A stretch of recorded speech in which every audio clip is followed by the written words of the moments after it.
السلام علیکم ورحمۃ اللہ وبرکاتہ۔ آج کل میاں بیوی کے درمیان معمولی بات پر تلخیاں پیدا ہو جاتی ہیں۔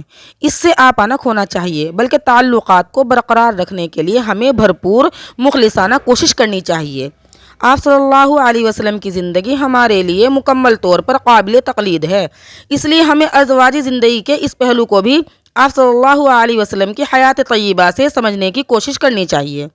چنانچہ حضرت فاطمہ رضی اللہ تعالیٰ عنہ حضور صلی اللہ علیہ وسلم کی چہیتی بیٹی تھی، اور آپ صلی اللہ علیہ وسلم اپنے جگر کا ٹکڑا اور جنتی عورتوں کی سردار کہا کرتے تھے۔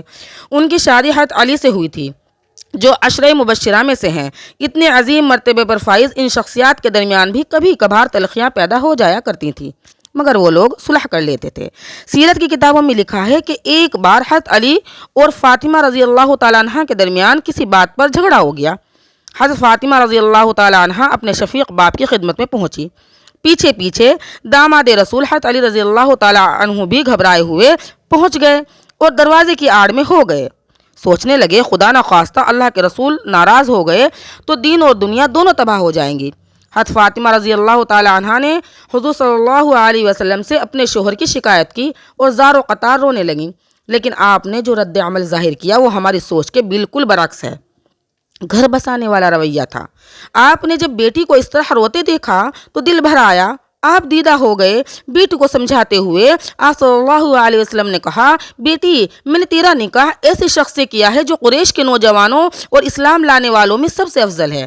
بیٹی، میاں بیوی میں ایسی باتیں کبھی کبھار ہو ہی جایا کرتی ہیں، اس لیے میری بیٹی یہ کیسے ممکن ہے کہ مرد ہمیشہ سارے کام عورت کی مرضی ہی کے مطابق کرے اور اپنے بیوی کو کچھ بھی نہ کہے؟ جاؤ اپنے گھر جاؤ، خدا تمہیں خوش اور آباد رکھے، اور میں تم دونوں کو خوش دیکھ کر اپنی آنکھوں کو ٹھنڈی رکھوں۔ چنانچہ حضرت فاطمہ رضی اللہ تعالیٰ عنہ جب رخصت ہوئیں تو حضرت علی کا دل بھر آیا، آڑ سے نکل کر سامنے آ گئے، آنکھوں میں آنسو تھے۔ رقت کے انداز میں حضرت فاطمہ رضی اللہ تعالیٰ عنہ سے کہا، خدا کی قسم آئندہ تم کبھی ایسی بات نہ دیکھو گی جس سے تمہارے نازک دل کو ٹھیس پہنچے۔ بہرحال حضرت فاطمہ رضی اللہ تعالیٰ عنہ کا دل بھر آیا اور کہنے لگیں کہ غلطی تو میری تھی۔ پھر دونوں خوشی خوشی گھر لوٹ آئے۔ قربان جائیے اللہ کے رسول صلی اللہ علیہ وسلم پر اور ان کی بیٹی اور ان کے داماد حضرت علی رضی اللہ تعالیٰ عنہ کی نرم دلی اور شفقت اور محبت پر کہ اپنے گھروں کے مسئلے کتنی خوبصورتی کے ساتھ حل کر لیا کرتے تھے۔